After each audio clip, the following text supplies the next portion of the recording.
কোন মুসলমানের সন্তান বুঝে শুনে সজ্ঞানে 31 নাইটে অশ্লীলতা, মদ পান সহ বেহায়াপনা, আতশবাজি সহ আরো যে সমস্ত অপকর্মগুলো আছে কোন মুসলমানের সন্তান এগুলো করতে পারে না। কথা বলেন ঠিক কিনা? প্রত্যেকটা ইঞ্চি ইঞ্চি মাটিতে, শুধু বাংলাদেশ না সারা পৃথিবীতে ইসলামের পতাকাকে উড্ডীন করার জন্য যুবক ভাইরা, তোমার আমার এক হাতে কোরআন আর এক হাতে ইসলামের পতাকা নিয়ে দুর্বার গতিতে এগোতে হবে এবং সারা দিন রাত পরিশ্রম করে ইসলামের পতাকাকে উড্ডীন করতে হবে। এই দায়িত্ব তোমার আর আমার। কথা বলেন ঠিক কিনা? 31 নাইট আসতেছে সামনে, অর্থাৎ আপনার 31 তারিখের যে রাত্র আছে এই রাত্রকে 31 নাইট বলে। এই রাতের মধ্যে আমাদের সমাজের যুবক যুবতী যারা আছে, তরুণ তরুণী যারা আছে, এরা অসংখ্য গুনাহের মধ্যে লিপ্ত থাকে। কথা বলেন ঠিক কিনা?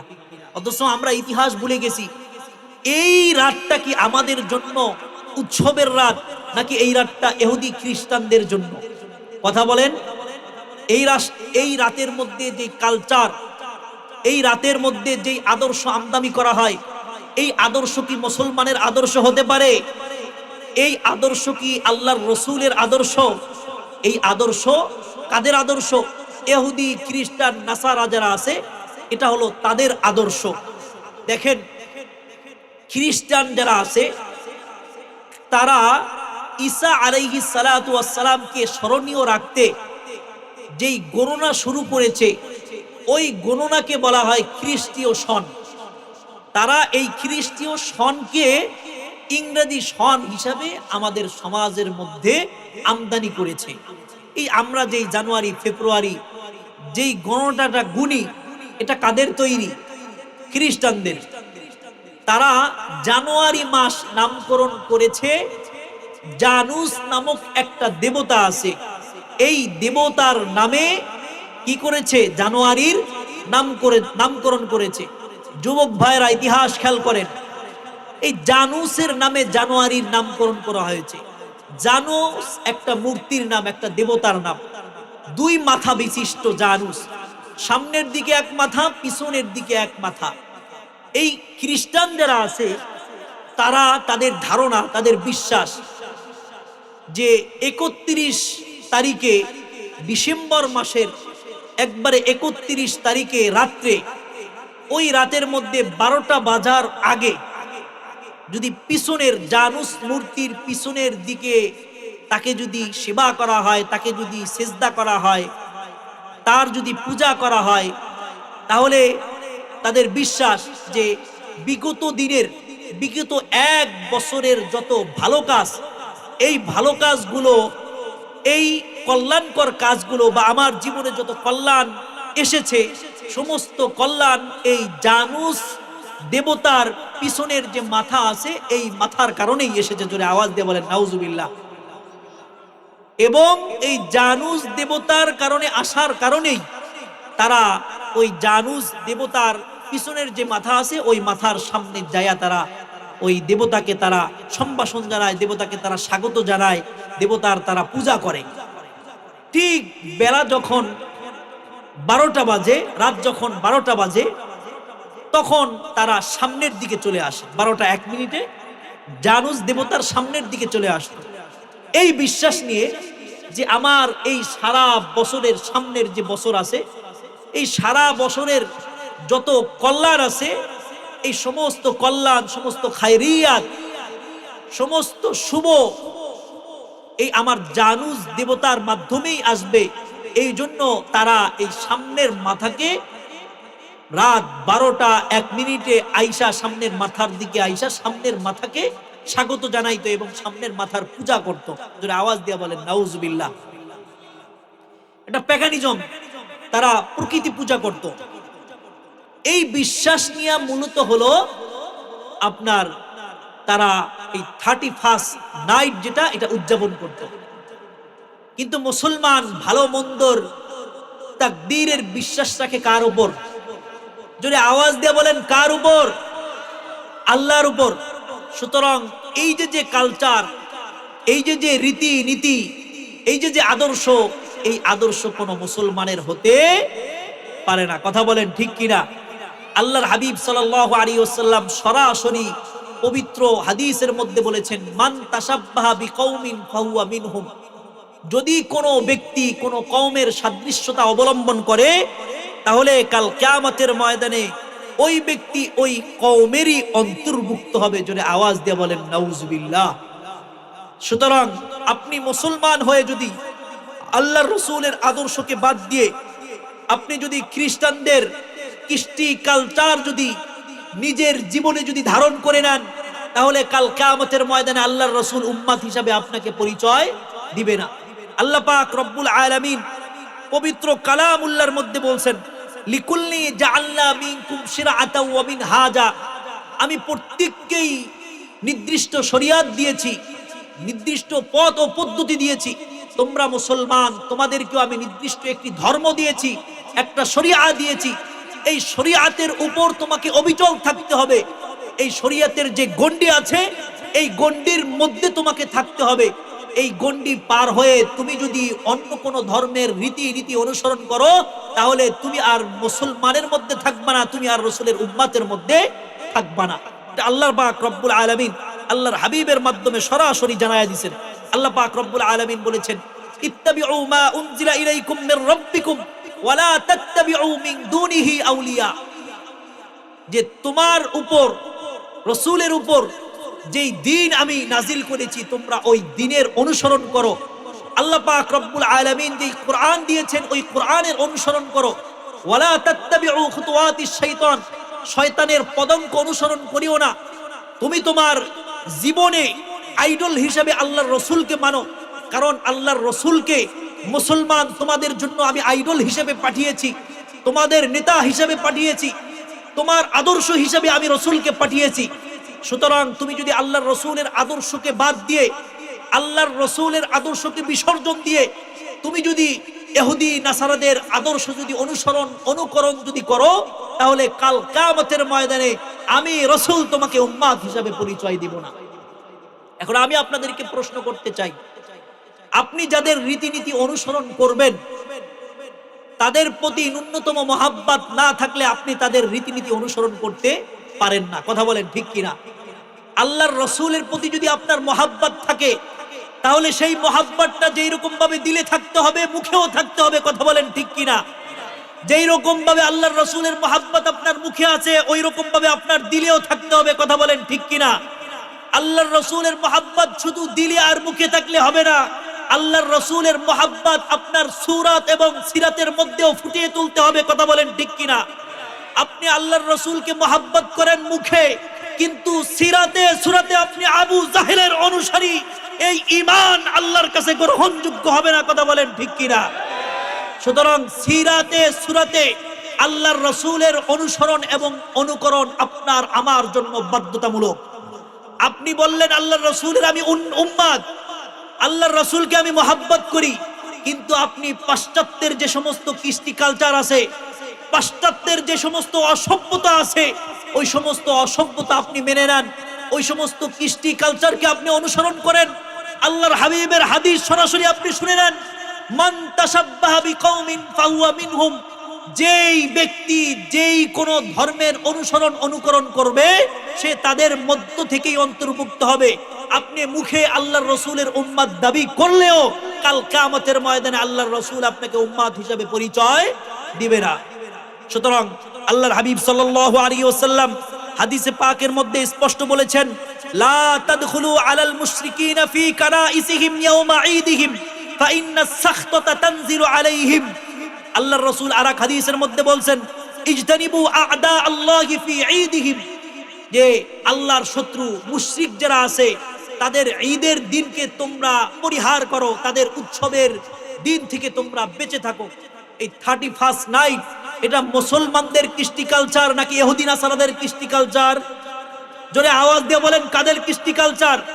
কোন মুসলমানের সন্তান বুঝে শুনে সজ্ঞানে 31st নাইটে অশ্লীলতা, মদ পান সহ বেহায়াপনা, আতশবাজি, সহ আরো যে সমস্ত অপকর্মগুলো আছে কোনো মুসলমানের সন্তান এগুলো করতে পারে না। কথা বলেন ঠিক কিনা? সুতরাং আমি যুবক ভাইদেরকে আহ্বান করব, যুবক ভাইদেরকে বলবো যে তোমার যৌবনকে কাজে লাগাও, আল্লাহর ইবাদতের মধ্যে কাজে লাগাও। কাল কিয়ামতের ময়দানে আল্লাহ পাক রব্বুল আলামিন প্রশ্ন করবেন যে তোমার যৌবনকে তুমি কোন কাজে খরচ করেছো। এই মাটি আপনার আমার পাকে চুম্বকের মতো আঁকড়ায়া ধরবে, চুম্বকের মতো। এক চুম্বক যেভাবে আর এক চুম্বককে আঁকড়ায়া ধরে, আটকায়া ধরে, ঠিক ওইভাবে এই মাটি আপনার আমার পাকে ধরে বসবে। 5টা প্রশ্নের উত্তর দেওয়ার আগে এই জমিন আপনার আমার পাকে ছাড়বে না। এর মধ্যে একটা হবে ওয়া আন শাবাবিহি ফিমা আবলাহু, তুমি তোমার যৌবন কোন কাজে খরচ করেছো, কোন কাজে অতিবাহিত করেছো। আল্লাহ পাক রব্বুল আলামিন একাধিক আয়াতের মধ্যে বলছেন ইয়া আইয়ুহাল্লাযীনা আমানুত্তাকুল্লাহ হাক্কা তুকাতি, হে ঈমানদারগণ তোমরা আল্লাহকে ভয় করো, ভয় করার মতো ভয় করো। সুতরাং যুবক ভাইদেরকে আমি বলবো রাত 2টা 3টা পর্যন্ত আপনি আল্লাহ পাক রব্বুল আলামিনকে ভুলে গিয়ে অবৈধ প্রেম প্রীতির মধ্যে লিপ্ত থাকেন, স্ত্রী থাকার পরেও পরকীয়ার মধ্যে আপনি লিপ্ত থাকেন, আল্লাহ পাক রব্বুল আলামিন সব কিছু দেখেন। কথা বলেন ঠিক কিনা? দুনিয়ার কোনো মানুষ না দেখলেও দেখেন কে? আল্লাহ পাক রব্বুল আলামিন দেখেন। সুতরাং আল্লাহ পাক রব্বুল আলামিন পঙ্খনো ভাবে প্রত্যেকটা নাফরমানির হিসাব আপনার আমার থেকে নেবেন। কথা বলেন ঠিক কিনা? সুতরাং আপনার আমার যৌবনকে কাজে লাগাতে হবে। আল্লাহর হাবিব সাল্লাল্লাহু আলাইহি ওয়াসাল্লাম হাদিসে পাকের মধ্যে বলছেন নুসিরতু বিশ-শাবাব, আমি যুবকদের মাধ্যমে সবচেয়ে বেশি সাহায্য প্রাপ্ত হয়েছি। কিন্তু আজকে যুব সমাজ ইসলাম থেকে দূরে, ইসলামের আইন থেকে দূরে, ইসলামের আদর্শ থেকে দূরে, রাসূলের আদর্শ থেকে দূরে। আল্লাহর রাসূল বলেছেন মক্কা থেকে মদিনায় যখন হিজরত করেছেন তখন আল্লাহর রাসূল সাল্লাল্লাহু আলাইহি ওয়াসাল্লামের সাথে যে সমস্ত সাহাবায়ে কেরাম হিজরত করেছেন তাদের মধ্যে বেশিরভাগ যুবক ছিলেন, বেশিরভাগ সাহাবী ছিলেন যুবক। কিন্তু আজকে যুব সমাজ ইসলাম থেকে দূরে, রাসূলের আদর্শ থেকে দূরে। আজকে আমরা গাফলাতির চাদরে আবদ্ধ, আজকে আমরা শয়তানের চাদরে আমরা আবদ্ধ, আজকে আমাদের দৃষ্টি অন্ধ হয়ে গেছে। আমরা আজকে আল্লাহ পাক রব্বুল আলামিনের কোরআন থেকে অনেক দূরে, রাসূলের আদর্শ থেকে আমরা অনেক দূরে। কিন্তু যুবক তোমার বুঝতে হবে, তোমার বুঝতে হবে তুমি যদি জেগে ওঠো তাহলে এই সমাজ জেগে উঠবে। কথা বলেন ঠিক কিনা? যুবক যদি জেগে ওঠে তাহলে এই রাষ্ট্র জেগে উঠে, এই রাষ্ট্র জেগে উঠবে। প্রত্যেকটা যুবকের দরকার ইসলামের জন্য নিজেকে উৎসর্গ করে দেওয়া। কথা বলেন ঠিক কিনা?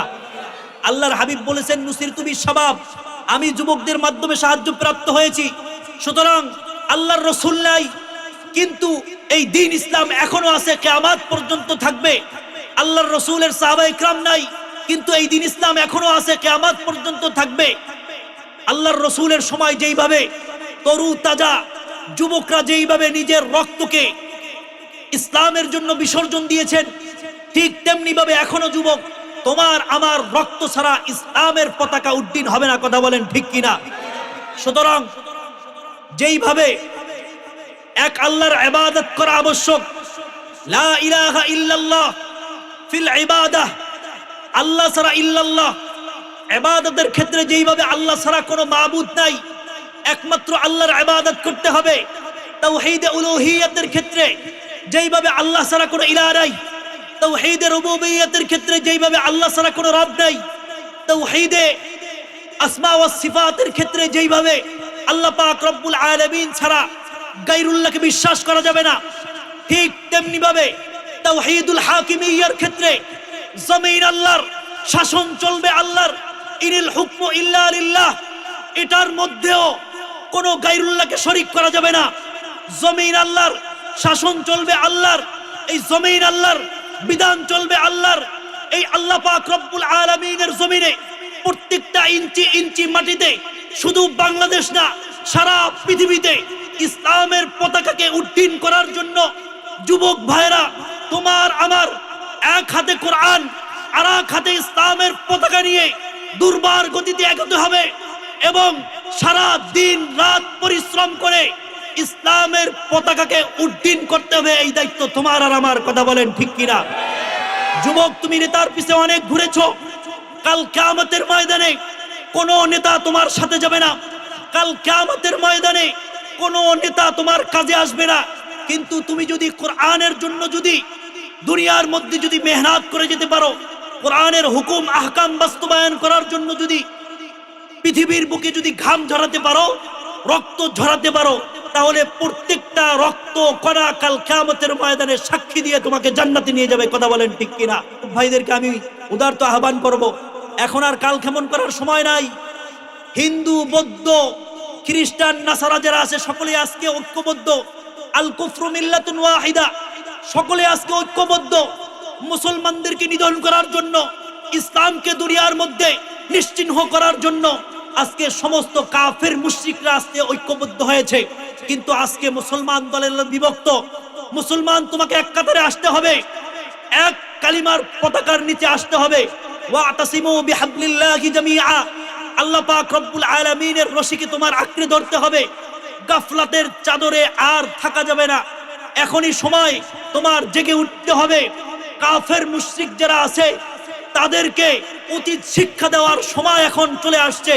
কাফের মুশরিকদেরকেও আমরা সতর্ক করতে চাই, জানায়া দিতে চাই। তোমরা মনে করতে পারো আল্লাহর রসুল চলে গিয়েছে, দিন মিটে যাবে। না, দিন মিটে নাই। আবু বকর রাদিয়াল্লাহু তাআলা আনহু ইসলামের ঝান্ডাকে উঁচু করে রেখেছেন। আবু বকর রাদিয়াল্লাহু তাআলা আনহুর পরে ওমর রাদিয়াল্লাহু তাআলা আনহু ইসলামের ঝান্ডাকে উঁচু করে রেখেছেন। উসমান রাদিয়াল্লাহু তাআলা আনহু ইসলামের ঝান্ডাকে উঁচু করে রেখেছেন। এরপরে আলী রাদিয়াল্লাহু তাআলা আনহু ইসলামের ঝান্ডাকে উঁচু করে রেখেছেন। তারা বিগত হওয়ার পরে সাহাবায়ে কেরাম, তাবেঈন, তাবেঈন, আমাদের পূর্ববর্তী যারা আছেন সালফে সালিহিন, সকলেই ইসলামের ঝান্ডাকে উঁচু করে রেখেছেন। এই ভারতবর্ষ মুসলমানরা 800 বছর শাসন করেছে। এরপরে ইংরেজরা মুসলমানদের থেকে ক্ষমতা ছিনিয়ে নিয়ে 200 বছর আমাদেরকে গোলামির জিনজিরায় আবদ্ধ করে রেখেছে, গোলামির শিকলে আবদ্ধ করে রেখেছে। হে যুবক, তোমাকে আবার জাগতে হবে।